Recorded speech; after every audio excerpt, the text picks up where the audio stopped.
নারী বিষয়ক সংস্কার কমিশন তাদের প্রস্তাবনা পেশ করেছে ৩ শতাধিক পৃষ্ঠার দীর্ঘ প্রস্তাবনা। আজ আমরা সংক্ষিপ্ত আকারে সেই ৩ শতাধিক পৃষ্ঠার এই সংস্কার কমিশনের প্রস্তাবনায় সুপারিশে কি কি বিষয় আছে সেগুলো খুব সংক্ষেপে আপনাদের সামনে তুলে ধরার চেষ্টা করবো। আসুন আমরা জানি কি আছে এখানে। ধর্মভিত্তিক পারিবারিক আইন, নারীর প্রতি বৈষম্য বিদ্যমান, ধর্মের কারণে নারী নাকি জুলুমের শিকার হয়, নারীর উন্নয়নের পথে যত প্রচেষ্টা হয় প্রায় ধর্মীয় গোষ্ঠীর প্রতিরোধের মুখে পড়ে, অবৈধ হারাম কাজের সঙ্গী তো রাখাই যাচ্ছে, আইনে তো নিষেধ নেই, তাহলে বিবাহ করে ফেললে সম্পদের অর্ধেক দিয়ে দেওয়া লাগবে। ৭৪ নম্বর পৃষ্ঠায় বৈবাহিক ধর্ষণের কথা বলা আছে, একই জিনিস ৯ নম্বর এবং ৭০ নম্বর পৃষ্ঠায় আছে। ৩৪ নম্বর পৃষ্ঠায় আছে সংবিধানের অনুচ্ছেদ ১৮(২)-এ গণিকা বৃত্তি অর্থাৎ পতিতাবৃত্তির বিষয়টিকে বাদ দিতে হবে। এই জিনিসটা তাদের কাছে এত বেশি গুরুত্বপূর্ণ যে এইটাকে তারা ৭৪ নম্বর পৃষ্ঠায়, ৩৭ নম্বর পৃষ্ঠায়, ১৩২ নম্বর পৃষ্ঠায়, ১৩৫ নম্বর পৃষ্ঠায়, ১৫৫ নম্বর পৃষ্ঠায়, অর্থাৎ পুরো সুপারিশনামার প্রতিটা পৃষ্ঠা বিভিন্ন জায়গায় তারা এটা লিখেছে। তার মানে তারা যে কোনো মূল্যে এদেশে পতিতাবৃত্তি এটাকে প্রতিষ্ঠা করতে চায়, তারা চায় মহল্লা এটা প্রতিষ্ঠা হয়ে যায়। ৩৭ নম্বর পৃষ্ঠায় তারা লিখেছে যৌন পেশাকে অপরাধ হিসাবে চিহ্নিত না করা এবং শ্রম আইনে এটাকে স্বীকৃতি দেওয়া, এটা দাবি করেছে তারা। ১০৫ নম্বর পৃষ্ঠায় আছে শরীর আমার সিদ্ধান্ত আমার। ১৬৩ নম্বর পৃষ্ঠায় আছে ঘরের কাজ নারীর বা নারীরা ধূমপান করে না, এই জাতীয় উপস্থাপন করা থেকে বিরত থাকতে হবে। ৩৪ নম্বর পৃষ্ঠায় আছে সংবিধানের ৩৯(২) অনুচ্ছেদে শালীনতা এবং নৈতিকতার কথা বলা আছে, এটা বাদ দিতে হবে। ৩৫ নম্বর পৃষ্ঠায় আছে মহিলা বাদ দিয়ে নারী বলতে হবে, এটা পিছনে বিরাট মায়ের প্যাচ আছে। পতিতাবৃত্তি এই শব্দগুলো বলা যাবে না, যৌনকর্মী বলতে হবে, অর্থাৎ এটাকে এস্টাবলিশ করতে হবে। এদেশের একজন মানুষের অস্তিত্ব, শুধু মুসলমান নয়, একজন মানুষের অস্তিত্ব বেঁচে থাকতেও ইনশাআল্লাহ এই নষ্ট জিনিসের একটা লাইন বাস্তবায়ন করতে দেওয়া হবে না। সময়ের সবচাইতে আলোচিত বিষয়গুলোর মধ্যে থেকে একটি হলো নতুন বাংলাদেশে সংস্কার কার্যক্রম চলমান আছে। একটি দেশ ৫০ বছর বয়স পার হলেও কাঙ্ক্ষিত উন্নতি, অগ্রগতি এবং প্রত্যাশিত ডেভেলপমেন্টের পর্যায়ে যেতে পারেনি, সেজন্য বিভিন্ন ক্ষেত্রে বিভিন্ন সেক্টরের সংস্কার প্রয়োজন। এটা নিয়ে দেশের কোনো সুস্থ মস্তিষ্কের কোনো মানুষের দ্বিমত করার কোনো কারণ নাই। আমাদের পরে স্বাধীনতা অর্জন করা বহু দেশ আমাদের চোখের সামনে আমরা দেখতে পাই, যারা আমাদের চাইতে ৫০, কেউ ১০০ বছর এগিয়ে আছে, অর্থাৎ আমরা আরো ৫০-১০০ বছর পর হয়তো তাদেরকে স্পর্শ করতে পারি কিনা সন্দেহ। তো এইরকম একটা পরিস্থিতিতে দেশে বিভিন্ন সেক্টরে সংস্কার হচ্ছে, সংস্কার হবে, সেটাই স্বাভাবিক। তাছাড়া সংস্কার এটা একটা চলমান প্রক্রিয়া, সংশোধনী, ভুলভ্রান্তিকে ঠিকঠাক করে নতুন করে পথ চলা, এটা আমাদের প্রত্যেকটা মানুষের জীবনের জন্য গুরুত্বপূর্ণ পদক্ষেপ। কিন্তু সংস্কার করে যদি মানুষ যে অবস্থানে আছে তার চাইতে আরো নিচের দিকে যাওয়ার মতো কোনো ভূমিকা নেওয়া হয়, তাহলে সেই সংস্কার অবশ্যই নিন্দনীয়, নিকৃষ্ট এবং সেই সংস্কার কখনো সাধুবাদ পাওয়ার উপযুক্ত নয়। সম্প্রতি বিভিন্ন সেক্টরে যে সংস্কার চলছে, এর মধ্যে নারী বিষয়ক সংস্কার কমিশন তাদের প্রস্তাবনা পেশ করেছে ৩ শতাধিক পৃষ্ঠার দীর্ঘ প্রস্তাবনা। আপনারা অনেকে ইতোমধ্যে সেই প্রস্তাবনার বিরুদ্ধে নিন্দার ঝড় চতুর্দিক থেকে উঠতে দেখেছেন, শুনেছেন, সমালোচনার বান আপনারা অনেকে উপলব্ধি করেছেন, অনুভব করেছেন। আজ আমরা সংক্ষিপ্ত আকারে সেই ৩ শতাধিক পৃষ্ঠার এই সংস্কার কমিশনের প্রস্তাবনায় সুপারিশে কি কি বিষয় আছে সেগুলো খুব সংক্ষেপে আপনাদের সামনে তুলে ধরার চেষ্টা করবো ইনশাআল্লাহ। এই সংস্কার কমিশন যে প্রস্তাবনা পেশ করেছে, এই প্রস্তাবনা রীতিমতো আমাদের সমাজের সকল ধর্মের, শুধু মুসলমান নয়, মুসলিম, খ্রিস্টান, বৌদ্ধ, হিন্দু, সকল ধর্মের মানুষের বিরুদ্ধে বাংলাদেশের সব মানুষ এই 4 ধর্মের মধ্যেই প্রায় সীমাবদ্ধ, সীমিত সংখ্যক কিছু নাস্তিক বাদ দিয়ে। তার মানে গোটা বাংলাদেশের সমস্ত মানুষের মূল্যবোধ, চিন্তা, দর্শন, বিশ্বাস এর সঙ্গে যুদ্ধের ঘোষণা করেছে কেমন যেন এই সংস্কার কমিশন। একটা সংস্কার প্রস্তাবনার 2টা বা 3টা বা 4টা 5টা পয়েন্ট নিয়ে আপত্তি থাকতে পারে, কিন্তু এমন এক সংস্কার প্রস্তাবনা তারা জমা দিয়েছেন যার প্রতিটি পাতায় পাতায়, প্রতিটা পৃষ্ঠায় পৃষ্ঠায় রীতিমতো আপত্তি নয়, শরীরে যে কোনো বিশ্বাসী মানুষের গায়ে আগুন ধরবার মতো অনেক পয়েন্ট এখানে রয়েছে।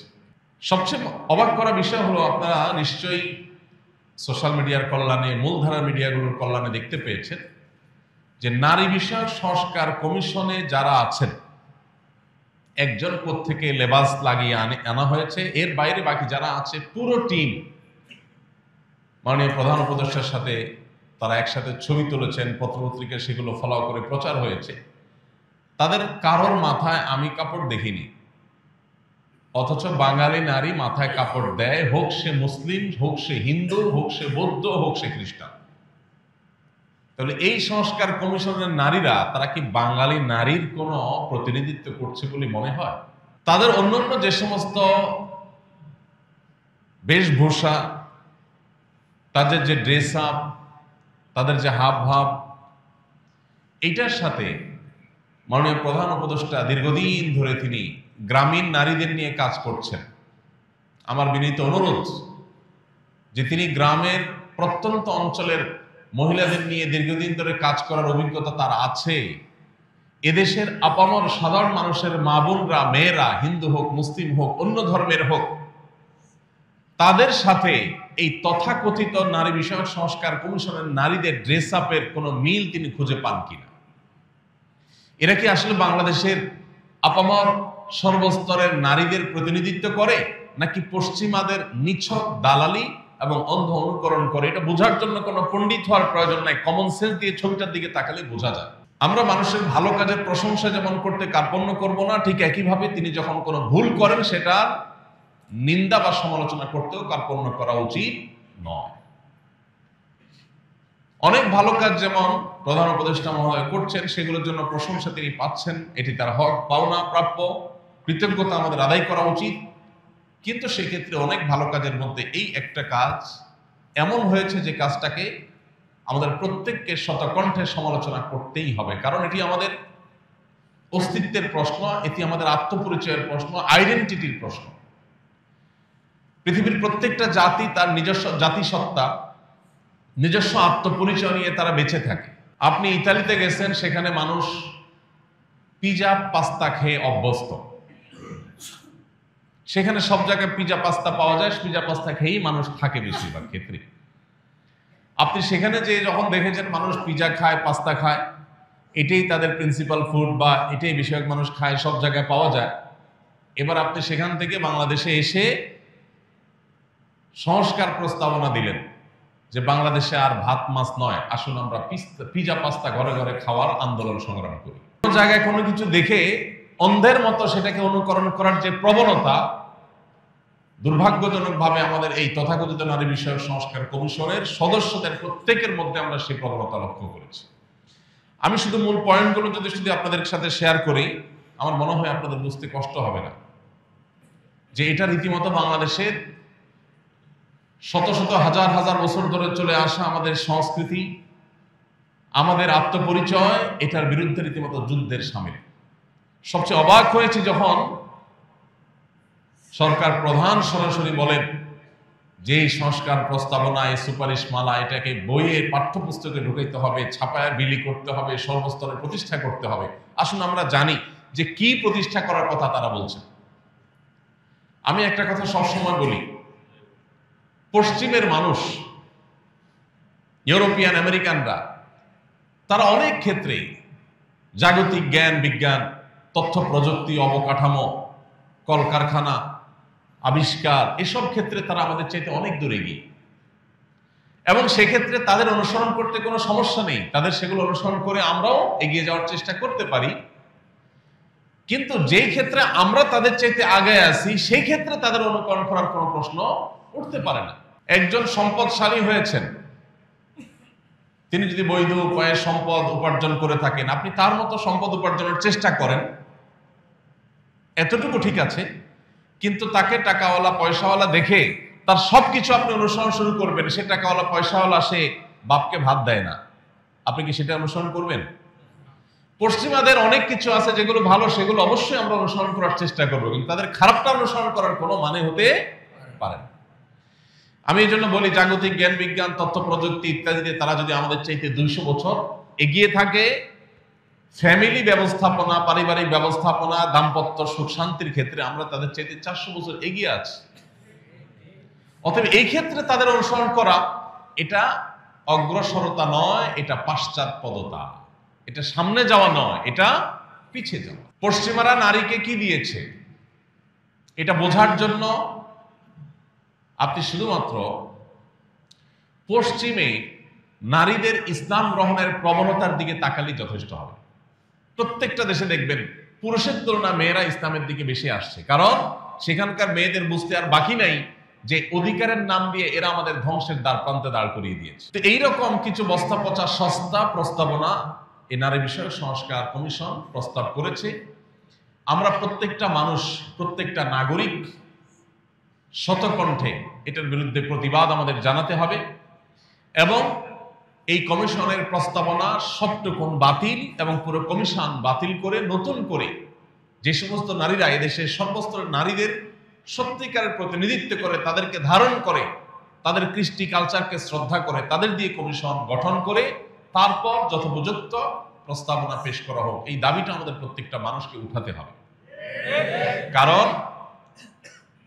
একটা ইন্টারিম গভর্নমেন্ট, একটি তত্ত্বাবধায়ক বা অনির্বাচিত সরকার, তাদের ভোটের কোনো গরজ সাধারণত থাকে না।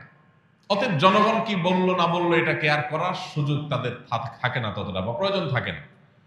এই সুযোগে যদি কোনো ধ্বংসযজ্ঞ চালানো হয়, কোনো বিধ্বংসী বিষয় আমাদের সমাজে চাপিয়ে দিয়ে যাওয়া হয়, সেটা আর সরানো সম্ভব হবে না। অতএব সময় থাকতে সবাইকে সতর্ক হতে হবে। আসুন আমরা জানি কি আছে এখানে।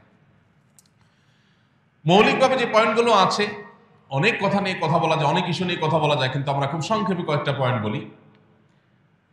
প্রস্তাবনার মধ্যে একটা প্রস্তাবনা হলো জাতীয় সংসদে 300 আসনের পাশাপাশি যেগুলোতে লড়াই করে নির্বাচিত হয়ে ভোটের মাধ্যমে আর জিতে আসতে হবে, আলাদা 300 আসন সংরক্ষিত নারীদের জন্য রাখতে হবে। আচ্ছা, এইটার সমালোচনা করলে বলা হবে যে এই মৌলভী সাহেবরা নারী বিরোধী। মৌলভী সাহেবরা সবাই তা কোনো না কোনো মায়ের সন্তান, কোনো না কোনো নারীর স্বামী, কোনো না কোনো মেয়েদের বাবা, কোনো না কোনো বোনদের ভাই। অতএব পুরুষকে নারীর মুখোমুখি দাঁড় করানো এটাই হলো সবচেয়ে বড় শয়তানি। সংরক্ষিত আসন মানে কোটা, যে কোটার বিরুদ্ধে এত সংগ্রাম, এত যুদ্ধ, এত বড় পরিবর্তন নারী বিষয়ক সংস্কার কমিশন আবার প্রস্তাব করছে, সেই কোটা 5%, 10% না, পুরো 50%, 50%, অর্থাৎ 300 আসনের পার্সেন্ট, 300 আসনের পাশাপাশি 300 আসন নারীদের জন্য সংরক্ষিত রাখতে হবে। সংরক্ষিত রাখার মানে কি? সংরক্ষিত রাখার মানে হলো ভোট দ্বারা নির্বাচিত হয়ে আসবে। অবাক করা বিষয় হলো এরাই কিন্তু পুরা প্রস্তাবনার আগাগোড়া একটা কথাকে বেশি স্টাবলিশ করার চেষ্টা করে, যেটা হলো নারী এবং পুরুষের সমান সমান অধিকার থাকতে হবে। তো সমান সমান যদি হয়, পুরুষ যদি ভোট পেয়ে লড়াই করে আসন পায়, নারীও ভোট পেয়ে লড়াই করে আসনে আসবে, এটাই তো স্বাভাবিক, এটাই তো সমান সমান। নারীর জন্য 300 আসন আপনি ধরে রাখবেন আর বলবেন সমান সমান চাই, এটা তো স্ববিরোধিতা, এটা তো সাংঘর্ষিকতা, এটা তো সবচেয়ে হাস্যকর কথা। কিন্তু সেই হাস্যকর কথাটা বলা হচ্ছে এখানে। একটা গুরুত্বপূর্ণ বিষয় হলো, আপনারা জানেন একজন সংসদ সদস্যের বিপরীতে রাষ্ট্রের কতগুলো টাকা খরচ হয়, কি পরিমাণ টাকা খরচ হয় একজন সংসদ সদস্যের বিপরীতে আমরা সবাই কম বেশি জানি। এরকম একটা গরিব রাষ্ট্রে আরো 300 জন সংসদ সদস্য চাপায় দিবে, যারা কেউ যোগ্যতা দিয়ে আসবে না, তারা কোটায় আসবে। ইতিপূর্বে যে সংরক্ষিত নারী আসনে যারা সংসদ সদস্য হয়ে আসছেন, তাদের অনেকের বক্তব্য সোশ্যাল মিডিয়াতে, টেলিভিশনে, বিভিন্ন ভিডিওতে আপনারা দেখে যার পর নাই বিনোদন পেয়েছেন। তাদের চিরকুট পড়া দেখে ছোট ছোট বাচ্চারা পর্যন্ত মিটমিট করে হেসেছে। এটা হলো বড়লোক প্রভাবশালী সমাজের বিত্তশালী এদের বউদেরকে এমপি বানানোর একটা নীল নকশা। এই সংরক্ষিত আসনে কখনো রিকশাওয়ালার বউকে এমপি হতে দেখবেন না, কখনো খেটে খাওয়া দিনমজুরের মানুষের বউকে এমপি হতে দেখবেন না এমপি হবে ঘুরে ফিরে ওনাদের বউরা। যাদের যোগ্যতা নাই ভোটে আসার, তাদের সংরক্ষিত আসন দিয়ে আনতে হবে, রাষ্ট্রের টাকা অপচয় করতে হবে, কোটা প্রথাকে 100% বাস্তবায়ন করতে হবে। এটা হলো নারী বিষয়ক কমিশনের অন্যতম একটা বড় প্রস্তাবনা। দ্বিতীয়ত, মোটা দাগে বড় যে প্রস্তাবনাটা আছে সেটা হলো সম্পত্তিতে নারীর অধিকার পাওনা এটা সমান সমান সাব্যস্ত করতে হবে। অর্থাৎ বাবার সম্পদে, মায়ের সম্পদে সন্তান হিসাবে ছেলে যদি একানা পায়, মেয়েও একানাই পাবে, সমান সমান পাইতে হবে। শুনতে খুব সুন্দর শোনা যায়, ভালোই তো। একই বাপের ছেলে, একই বাপের মেয়ে, তো ছেলে 2 আনা পেলে মেয়েও 2 আনা পাবে, ছেলে 2 আনা পেলে মেয়ে কেন 1 আনা পাবে? এটা তো বৈষম্য। এটা শুনতে খুব ভালো শোনা। প্রচলিত আইনে, আমাদের দেশে প্রচলিত আইনে খোরপোশ ভরণ পোষণ দেওয়ার দায়িত্ব কার? ছেলের। প্রচলিত আইনেই, ইসলাম তো আছেই। তো খোরপোশের বেলায় আপনি এটা বলবেন না যে না, আজ থেকে বাংলাদেশে এই কমিশন এই সুপারিশ করে নাই যে স্বামীরা কেউ স্ত্রীদের খরপোশ দিতে বাধ্য না, স্ত্রীরা চাকরি বাকরি তাদের খাওয়ান তারা জোগাড় করে। এটা তো বলেন নাই। খরচের বেলায় তো বলেন নাই যে যার যার খরচ তার তার, কিন্তু সম্পদ পাওয়ার বেলা বলতেছেন হাফ হাফ, সমান সমান। ভাইরা আমার, আল্লাহ রাব্বুল আলামিন নারী এবং পুরুষের প্রত্যেককে যার যার ন্যায্য অধিকার দিয়েছেন। কি দিয়েছেন? সমান না, কি দিয়েছেন? ন্যায্য। কারণ সব ক্ষেত্রে সমান দিলে ন্যায্য হয় না। সব ক্ষেত্রে সমান সমান দিলে ন্যায্যতা নিশ্চিত। আল্লাহ তাআলা ন্যায্য অধিকার দিয়েছেন, যথাযথ ইনসাফপূর্ণ অধিকার দিয়েছেন, যাকে যা দেয়া দরকার। বেশ কয়েকটা ছোট ছোট উদাহরণ এই বিষয়ে আমি এর আগে বারবার আপনাদেরকে দিয়েছি। আপনার 2টা ছেলে আছে, বা একটা ছেলে একটা মেয়ে আছে। ছেলেটার জ্বর হয়েছে, মেয়েটার জ্বর হয় নাই। ছেলের জ্বর হয়েছে এই জন্য বাজার থেকে তাকে ডিসপেন্সারি থেকে নাপা এনে বড়া পেটে খাওয়াই দিয়েছেন। কেন? কারণ তার জ্বর হয়েছে। মেয়েটার শরীরে জ্বর নাই, সে সুস্থ। সমান অধিকারের দাবি হলো মেয়েরাও ধরে একটা খাওয়াই দিবেন। কারণ টাকা দিয়ে নাপা কিনে একজনকে খাওয়াবেন আরেকজনকে খাওয়াবেন না, এটা তো বৈষম্য, এটা তো জুলুম। তাহলে সমান অধিকারের দাবি হলো ছেলেকে একটা নাপা খাওয়াইছে, মেয়েকেও একটা খাওয়াই দিবেন। এখানে সমান সমান দিলেন, তাতে কি ন্যায্য কাজ হলো? ইসলাম ন্যায্য করতে বলে, যাকে যেটা দরকার। এর এখন নাপা দরকার, এর নাপা খাওয়াইতে হবে। আরেকজনকে এখন নাপা খাইতে চাইলেও মানা করতে হবে, খাইতে দেওয়া যাবে না। এটাই হবে ইনসাফ। সব জায়গায় সমান সমান করলে ইনসাফ হয় না। একজনের গায়ে জ্বর আসছে, তার জন্য ফ্যানটা বন্ধ করে দিতে হবে তার রুমে, কারণ জ্বর আসছে, তার শীত লাগতেছে। আরেকজনের ঠান্ডা সর্দি লাগে না, এখন খুব গরম পড়তেছে, তার রুমে ফ্যানটা অবশ্যই বন্ধ রাখতে হবে, কারণ সমান সমান লাগবে। মেয়ের রুমে ফ্যান যখন বন্ধ, তাহলে ছেলের রুমে ফ্যান বন্ধই থাকা উচিত, নাহলে সমান সমান হবে। এখন যদি ছেলের রুমে ফ্যানটা চালাইতে দেন, তাহলে একজনের ফ্যানের বাতাস খাওয়াচ্ছেন, সে বিদ্যুৎ বিল খরচ করতেছে, আরেকজন ফ্যানের বাতাস খাচ্ছে না, বিদ্যুৎ বিল বাঁচাচ্ছে, তাহলে জুলুম হয়ে গেল, বৈষম্য হয়ে গেল। এবার যদি দোনো রুমে আপনি ফ্যান চালাই দেন, এটা কি ইনসাফ হবে না জুলুম হবে? তাহলে এই জুলুম এটা যেন না হয়, সেজন্য আল্লাহ রাব্বুল আলামিন আমাদেরকে ন্যায্যতা করেছেন। কোন কোন জায়গায় না দিয়া ইনসাফ হয়, কোথাও কোথাও দিয়া ইনসাফ হয়। ভাইরা আমার, এরকম বহু এক্সাম্পল দেওয়া যাবে। আপনার বাচ্চা একটা 5 বছর বয়সের আর একটা 20 বছর বয়সের। 20 বছর বয়সের বাচ্চার জন্য যেহেতু বড় জামা কিনছেন, বড় পায়জামা প্যান্ট কিনছেন, এই জন্য 5 বছরের বয়সটারে ছোট দিলে তার প্রতি জুলুম হয়ে যায়। একজনকে 2 হাতের জামা দিলেন, পায়জামা দিলেন, আরেকজনকে মাত্র 1 বিঘতের দিলেন, 1 হাতের দিলেন, এটা তো জুলুম হয়ে গেল। এই জন্য 20 বছরের টারে যে সাইজের জামা পায়জামা কিনে দিচ্ছেন, একই সাইজের জামা পায়জামা 5 বছরের টারে কিনে পরাই দিচ্ছেন। এটা হবে সমতা, এটা হবে কি সমতা, কিন্তু এটা ইনসাফ হবে না। তাহলে ইসলাম আমাদেরকে সমতার কথা বলে না ইনসাফের কথা বলে? ইনসাফের কথা বলে। ভাইরা আমার, এরকম বহু উদাহরণ দিয়ে বোঝানো যাবে। আল্লাহ রাব্বুল আলামিন মেয়েদেরকে সম্পদে যে ছেলেদের অর্ধেক সম্পদ দিতে বলেছেন, ভাগ রেখেছেন, এটা ন্যায্যতার প্রয়োজনে। এখানে সমান সমান দিলে ন্যায্যতা নিশ্চিত হবে, কারণ ভরণ পোষণ এবং ক্ষয় খরচের সকল বিষয়ে ছেলেকে দায়িত্ব দেওয়া হয়েছে। একজনকে আপনি 10 টাকা দিয়ে বললেন বাজার থেকে এটা আনো, ওইটা আনো, ওইটা আনো, ওইটা আনো। আরো জনকে 5 টাকা দিয়ে বললেন তোমার কিচ্ছু আনতে পারে তোমার। এখন যদি বলে যে কেন একজনকে 5 টাকা দেওয়া হলো, তার প্রতি জুলুম করা হয়েছে, এটা যেরকম মূর্খতা সুলভ প্রশ্ন, ঠিক একইভাবে আল্লাহ তাআলার এই বিধান নিয়ে প্রশ্ন তোলা এটাও মূর্খতা সুলভ প্রশ্ন। নারী অধিকার কমিশন মোটা দাগে এই প্রস্তাবনা তারা সামনে আনছে। এরপর আসেন, আমি সময় কম, পড়ে শোনায় যাই।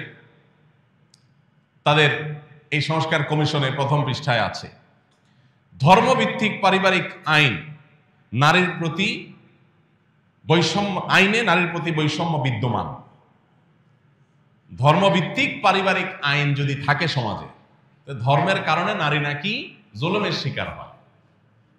ইসলাম নারীদের প্রতি নাকি জুলুম করে, যেমন বিয়ে, তালাক, উত্তরাধিকার, এগুলোতে নাকি, এগুলো ধর্মভিত্তিক পারিবারিক আইনের কারণে এগুলোতে নাকি নারী জুলুমের শিকার হয়, বৈষম্যের শিকার হয়।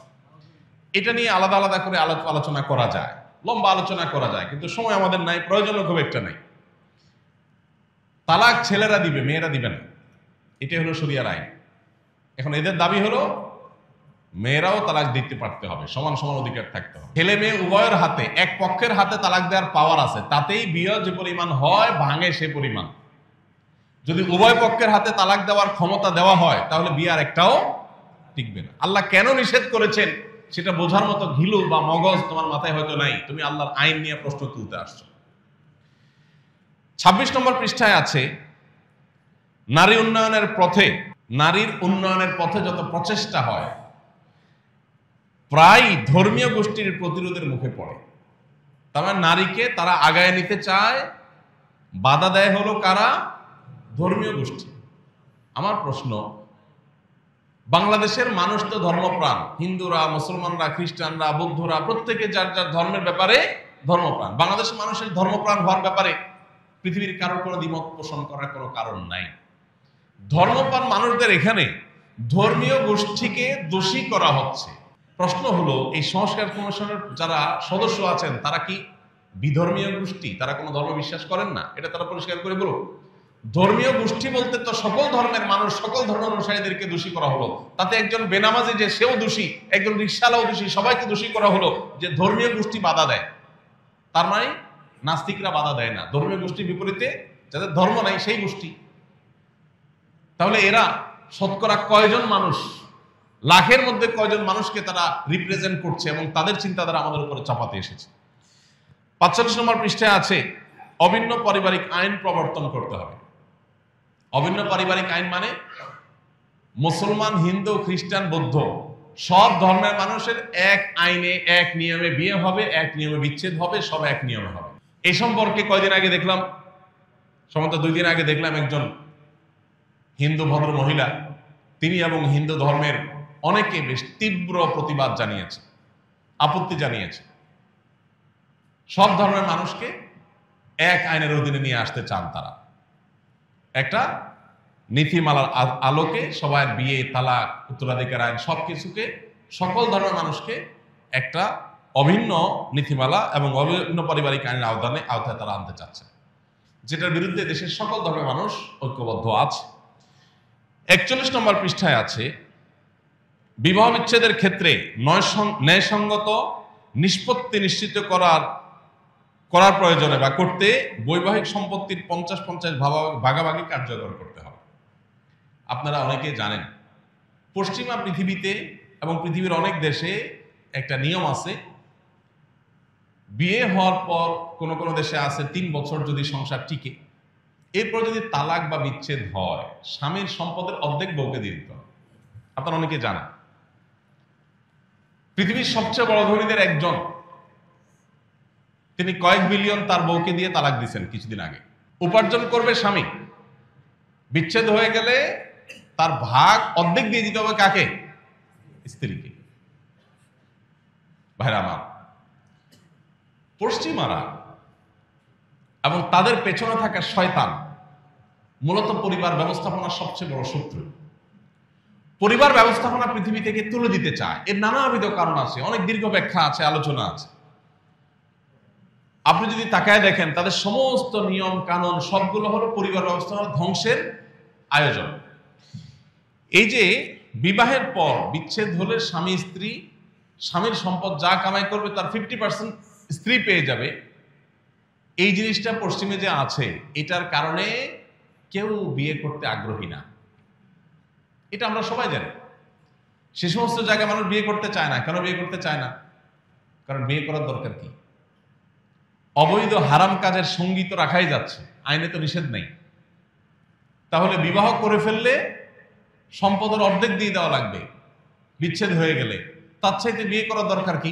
নিজেদের প্রয়োজন নিজেরা অবৈধভাবে হারাম উপায়ে সারবে, রাষ্ট্রে আইনে যেহেতু নিষেধ নেই, সমস্যা কোথায়? ঘরে ঘরে এটার চর্চা চলছে, বিয়ে সেখানে খুব একটা হয় না, রেয়ার কেস, কেউ বিয়ে করতে চায় না। আর বিয়ে না করার কারণে কি হয়? সন্তান হয় না। কারণ অবৈধ এবং হারাম কাজ যার সাথে করে সেখানে সন্তান নেওয়ার প্রশ্ন ওঠে না, যার কারণে সন্তান হওয়ার প্রবণতা কমে গেছে। চায়নার মতো দেশ যখন এক সময় একটার বেশি দুইটা সন্তান হলে সরকার অনেকগুলো অর্থদণ্ড চাপিয়ে দিত, বেশি দিন আগের কথা না, সেই চায়না এখন আপনি একটার বেশি দুইটা, দুইটা বেশি তিনটা, চারটা, যত সন্তান জন্ম দিবেন তত সরকার আপনাকে টাকা দিবে। বেশি দিন লাগে নাই। পৃথিবীর মানুষ আর কখন বুঝবে? পশ্চিমের প্রত্যেকটা দেশ, এমনকি পূর্বের প্রত্যেকটা উন্নত দেশ, আজ তাদের পর্যাপ্ত মানুষ নেই দেশ চালাবার মতো, দেশের কাজকাম করার মতো পর্যাপ্ত মানুষ নেই। জার্মানির মতো দেশ হাজার হাজার লাখো সিরিয়ান রিফিউজিদেরকে জায়গা দিয়েছে। কেন জায়গা দিয়েছে? কারণ তাদের দেশ চালানোর মতো মানুষ নেই। রিফিউজিদেরকে ঢুকায়া তাদেরকে কাজ শিখায় কাজে লাগাই দিচ্ছে। গোটা পৃথিবী আজ ক্রাইসিসে আছে, প্রত্যেকটা দেশ ক্রাইসিসে আছে, মানুষ নাই। বৃদ্ধ দিয়ে দেশ ভরে যাচ্ছে, ইয়াং জেনারেশন তৈরি হচ্ছে না। কারণ ওই যে বৈবাহিক যে সম্পর্ক, পারিবারিক ব্যবস্থাপনা, এটাকে ভেঙে ফেলা হয়েছে। চায় না, বিয়ে যখন করতে চায় না, সন্তান হয় না। সন্তান যখন হয় না, জেনারেশন গ্যাপ তৈরি হয়ে যাচ্ছে। ভাইরা আমার, এরা আমাদেরকে সে প্রস্তাব দিচ্ছে, পশ্চিমের সে বস্তা পচা সস্তা প্রস্তাব দিচ্ছে। বাংলাদেশে স্বামী স্ত্রীর মধ্যে দাম্পত্য সম্পর্কের মধ্যে দিন দিন ফাটল ধরছে, আমাদের সম্পর্কগুলো দিন দিন খারাপ হয়ে যাচ্ছে, এতে কোনো সন্দেহ নাই। কিন্তু এর পরও আমাদের দেশে নারী পুরুষ স্বামী স্ত্রী হিসাবে তাদের মধ্যে যেই পরিমাণ সম্পর্ক, সৌহার্দ্য, বিশ্বাস, ভালোবাসা এখনো বিদ্যমান, পশ্চিমাদের কাছে সেটা স্বপ্ন মাত্র। ওরা কল্পনাও করতে পারে না যে আমাদের এখানে স্বামী স্ত্রী একে অন্যকে কিভাবে ভালোবাসে, কতটা বিশ্বাস করে। এখনো পর্যন্ত কিছু বিচ্ছিন্ন ঘটনা তো আছেই, কিন্তু এখনো পর্যন্ত বেশিরভাগ ফ্যামিলিতে স্বামী স্ত্রী একজন আরেকজনকে ছাড়া বাঁচবে না, এমন একটা অবস্থা। পশ্চিমের লোকেরা এগুলো কল্পনাও করে না। তো সেই বস্তাপচা সস্তা জিনিস তারা এখানে চাপাতে চায়। ৭৪ নম্বর পৃষ্ঠায় বৈবাহিক ধর্ষণের কথা বলা আছে। একই জিনিস ৯ নম্বর এবং ৭০ নম্বর পৃষ্ঠায় আছে। বৈবাহিক ধর্ষণ এটা এমন এক শয়তানি, এটা হলো বিবাহ ব্যবস্থাপনা ধ্বংসের, বন্ধ করার সবচেয়ে বড় পায়তারা। এমনিতেই দাম্পত্য কলহ ঘরে ঘরে, চুন থেকে পান থেকে নুন খসলেই স্বামী স্ত্রীর মধ্যে ঝগড়া বিবাদ, সেখান থেকে বিচ্ছেদ হয়ে যাচ্ছে, সংসারগুলো ভেঙে খানখান হয়ে যাচ্ছে। এরপরে আবার নতুন করে বৈবাহিক ধর্ষণের আইন যখন হবে, তখন কি হবে? স্বামীর সাথে স্ত্রী, স্ত্রীর সাথে স্বামীর যদি বনিবনা না হয়, একটু কথা কাটাকাটি হয়েছে, স্বামীর বিরুদ্ধে স্ত্রী যে মামলা ঠুকে দেবে যে আমার ইচ্ছার বিরুদ্ধে আমার সাথে শারীরিক সম্পর্ক করেছে। ইচ্ছার বিরুদ্ধে করেছে না ইচ্ছায় করেছে, এটা প্রমাণ করার কোন সিস্টেম, কোন উপায় থাকতে পারে? কোন সুযোগ আছে? কোন সাক্ষী প্রমাণ, কোন তথ্য উপাত্ত রাখার সুযোগ আছে? নাই। তাহলে কেন এটা চাচ্ছে? এটা চাচ্ছে হলো ঘরে ঘরে প্রত্যেকটা ফ্যামিলিতে যুদ্ধ বাঁধাবার জন্য, প্রত্যেকটা সংসারে অশান্তি সৃষ্টি করবার জন্য। ইসলাম জুলুম করতে নিষেধ করেছে সবার জন্য। কোন স্বামীর এই অধিকার নাই স্ত্রী অসুস্থ, স্ত্রী অপারক, জুলুম করে তার সাথে শারীরিক সম্পর্ক করার অধিকার কোন স্বামীকে ইসলাম দেয় নাই।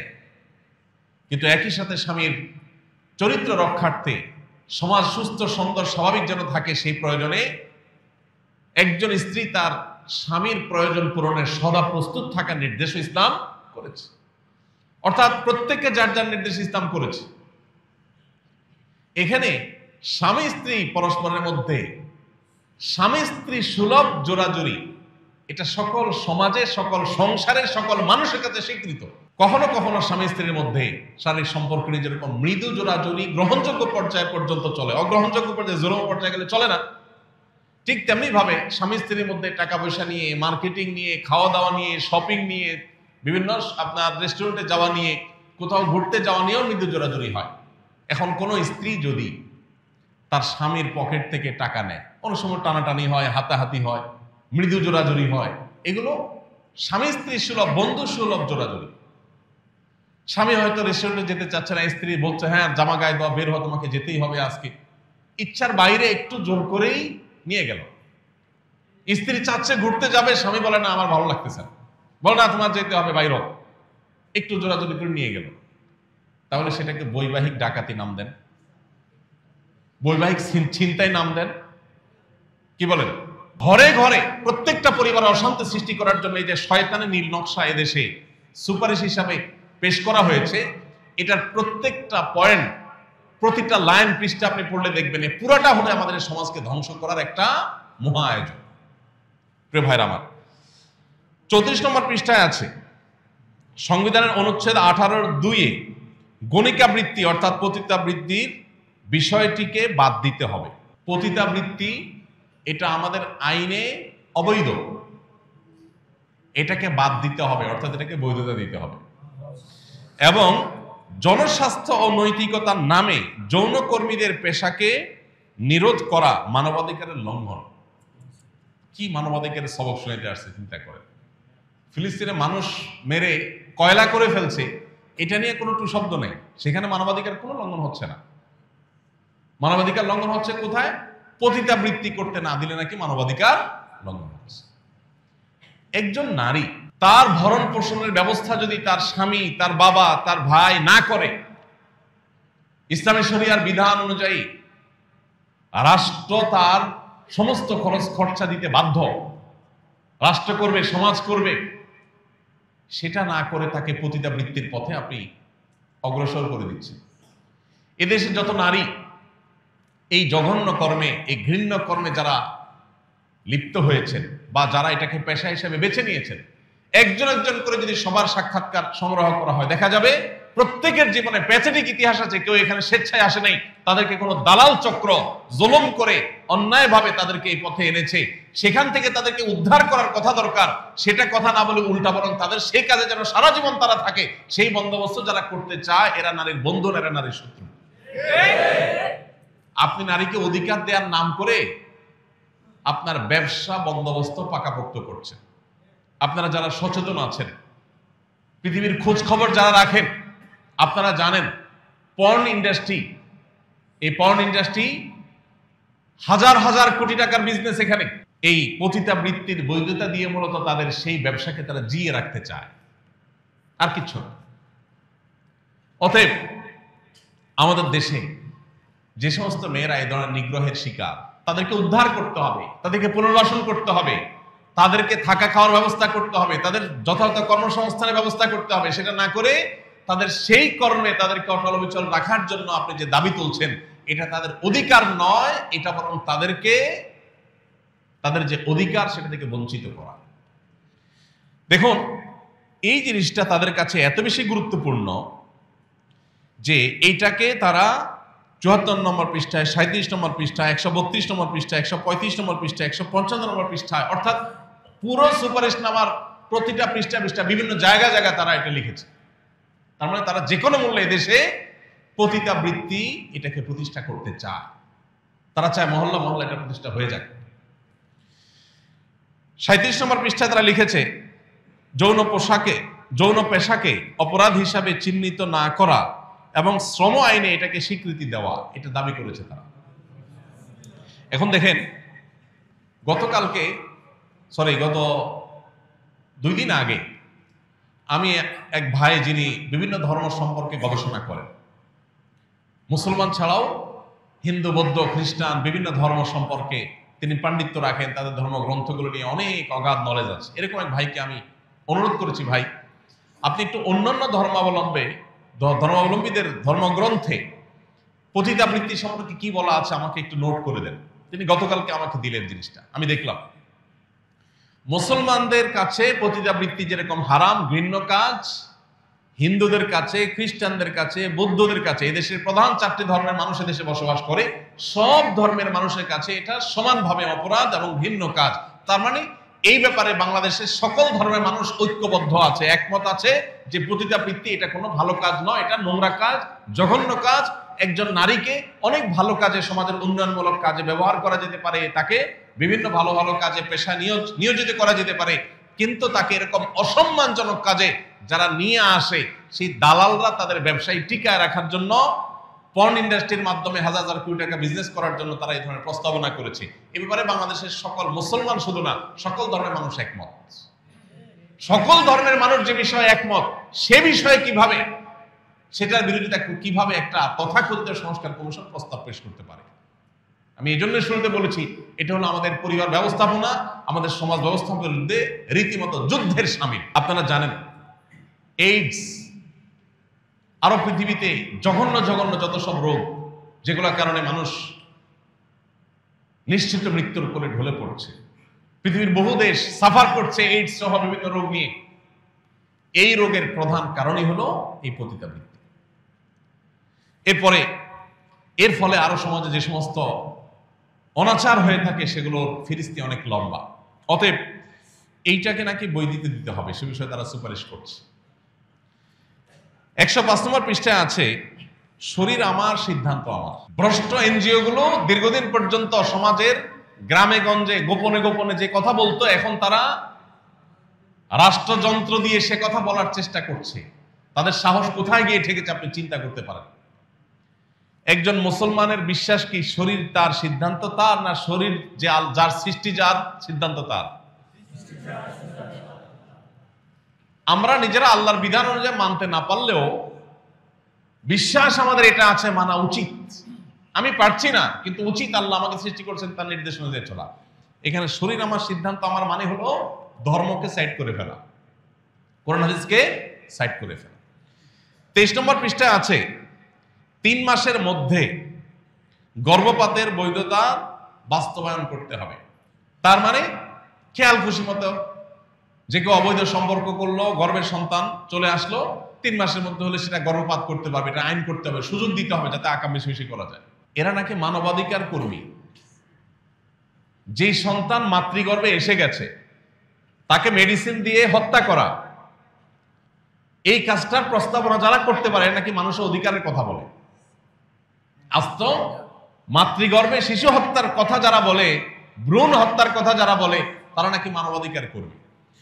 10 নম্বর পৃষ্ঠায় আছে, রাষ্ট্র হবে ইহজাগতিক এবং মানবিক। খেয়াল করেন, রাষ্ট্র হবে ইহজাগতিক। রাষ্ট্রে পরকাল নিয়ে কোনো ভাবনার নামগন্ধ থাকতে পারবে না। 163 নম্বর পৃষ্ঠায় আছে, ঘরের কাজ নারীর বা নারীরা ধূমপান করে না, এই জাতীয় উপস্থাপন করা থেকে বিরত থাকতে হবে। ঘরের কাজ নারীর, এটা বলা যাবে না। তাহলে কি বলতে হবে? বলতে হবে নারী ঘরের বাইরে যাবে, নারী ঘরের বাইরে যাবে। দেখেন, যে সমস্ত সংসারে, আমাদের দেশে এখানে অনেকে আছেন হয়তো, স্বামী স্ত্রী 2 জন জব করেন, রান্নাটা 2 জন হাফ হাফ করেন।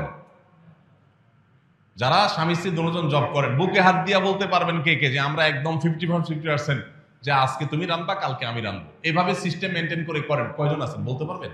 তাহলে বেচারিকে বাহিরে কাজে পাঠায় দিলেন অধিকার নাম করে, যে তুমি ঘরে কেন বসে থাকো, তোমার অধিকার আছে বাইরে যা কাজ করা। অধিকারের নাম দিয়া পাম্পট্টি দিয়া তারে কামে লাগিয়ে দিলেন। এরপরে ঘরের যে কাম আছে সেটাও সে করলো। তাহলে ডিউটি কি কম হলো না ডাবল হলো?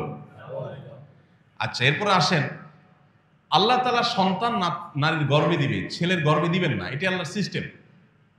সন্তান গর্ভ দেওয়ার পর 10 মাস অনেকটা বিছানায় শুয়ে থাকতে হয়। এর মতো হার্ড ডিউটি আপনি তো 10 বছরও করতে পারবেন না।